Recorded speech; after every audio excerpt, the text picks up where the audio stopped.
Halo Smiley People, selamat datang di Smiley Bercerita. Sebelumnya, perkenalkan saya Sabrina sebagai host pada episode kita pada hari ini. Nah, hari ini kita kedatangan bintang tamu nih. Kepada Kak Mutiara dan Pak Sugio, boleh dong perkenalan diri kepada teman-teman yang sedang menonton episode kali ini. Oke, makasih nih Sabrina. Halo teman-teman semua, perkenalkan nama saya Mutiara Salsabila selaku perwakilan dari Green Heroes batch kedua. Hai, saya Sugio MPD. Saya adalah guru mata pelajaran biologi di SMA Negeri 5 Palembang. Nah teman-teman, pastinya kita udah pada tahu tentang berita kebakaran di Los Angeles baru-baru ini. Nah, buat Kak Muti dan Pak Sugio, menurut kalian gimana nih tentang kebakaran tersebut? Kira-kira apa penyebab dari kebakaran tersebut? Jadi, seperti yang kita ketahui, kebakaran di Los Angeles itu sudah terjadi dari tanggal 7 Januari teman-teman. Dan bahkan sampai sekarang pun itu masih belum berhasil untuk dipadamkan secara sepenuhnya. Bahkan dari informasi yang baru saya dapatkan dari CNN sekitar 18 jam yang lalu atau mungkin kemarin, itu tuh bahkan dia malah menyebar, semakin meluas kebakarannya. Bukannya malah dia semakin padat, tapi malah semakin meluas. Nah, Sabrina tadi nanya, kenapa sih itu tuh bisa terjadi? Kenapa kebakaran itu tuh bisa terjadi? Sebenarnya teman-teman, kalau misalnya kita melihat secara iklim, Los Angeles itu tuh memang suatu wilayah yang memang sudah sangat wajar jika dia mengalami kebakaran hutan.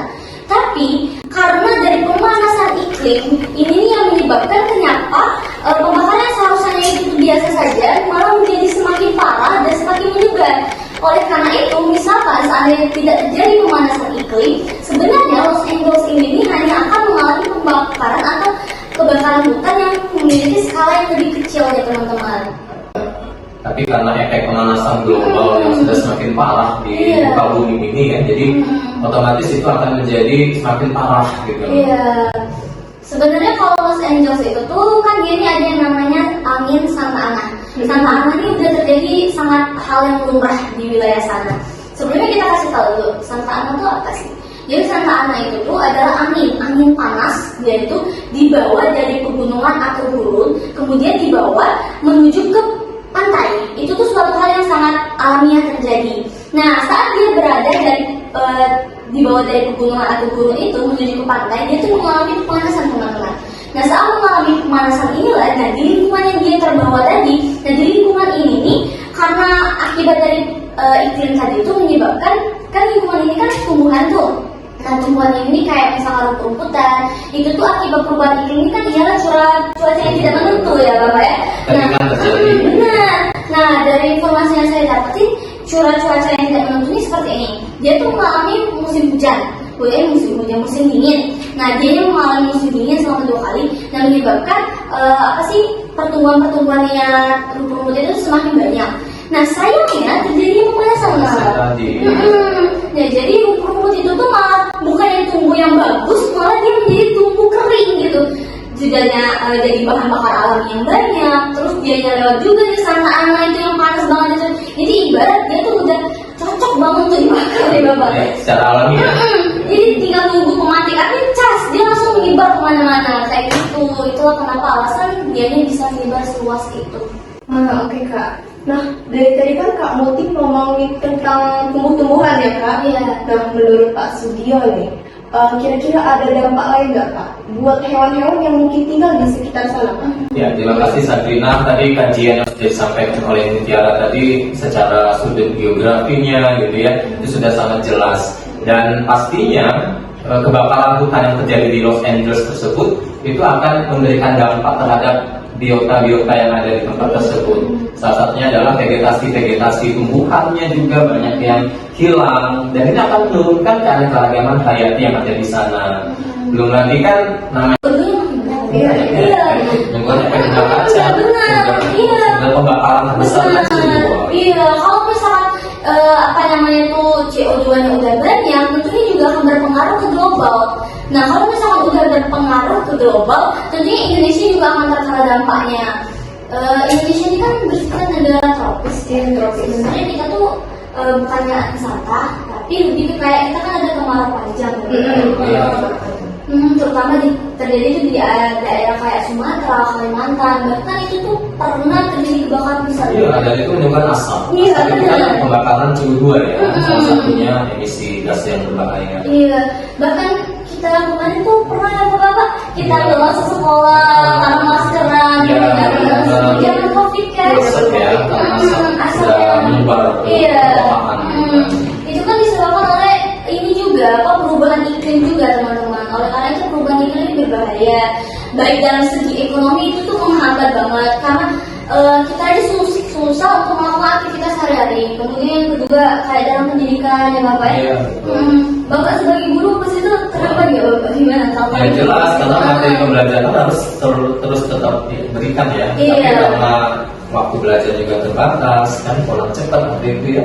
Jadi penyampaian materi itu tidak maksimal. Ya, berarti dari Bapak sebagai guru sulit, dari kami sebagai siswa juga sulit. Dan Karena semua materi. komponen pastinya merasa dirugikan. Iya, gitu ya, benar, dari Bapak. visual itu. Nah mungkin ini adalah pertanyaan penutup nih untuk Kak Muti sebagai Gryffindor. Menurut kakak gimana upaya kita nih sebagai generasi muda buat mencegah hal serupa terjadi di Indonesia nih? Oke, karena tadi nanya kakak, jadi gini teman-teman.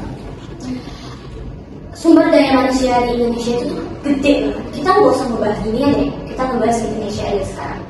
Kalian bayangin, kalau misalkan dalam satu strata sekolah aja nggak ada kesadaran sama sekali dari siswa-siswinya untuk buang sampah pada tempatnya, nggak ada. Dia buangnya ke sungai. Kalau dari sungai terus ekosistemnya gimana di sana? Kemudian misalkan dalam strata kecil misalkan dalam lingkup RT tuh, dia ngebakar kayak ngebakar sampah, tapi nggak ada tuh dari kita sebagai generasi muda yang padahal kita tuh ada gadget, kita tahu ini berbahaya, tapi nggak ada kesadaran ataupun minat dari diri kita ataupun keinginan dari diri kita untuk mengingatkan orang lain tentang kayak oh ini bahaya loh. Sebenarnya kita tuh seharusnya nggak boleh loh untuk melakukan hal-hal kayak gini. Oleh karena itu menurut kakak saat ini kalau misalkan kita lihat secara strata kecilnya dulu saat ini bukan di masa depan, jadi gini, yang bisa kita lakukan sekarang adalah tentunya lebih peduli terhadap lingkungan kita. Dengan cara apa? Dengan cara kita jangan buang sampah sembarangan.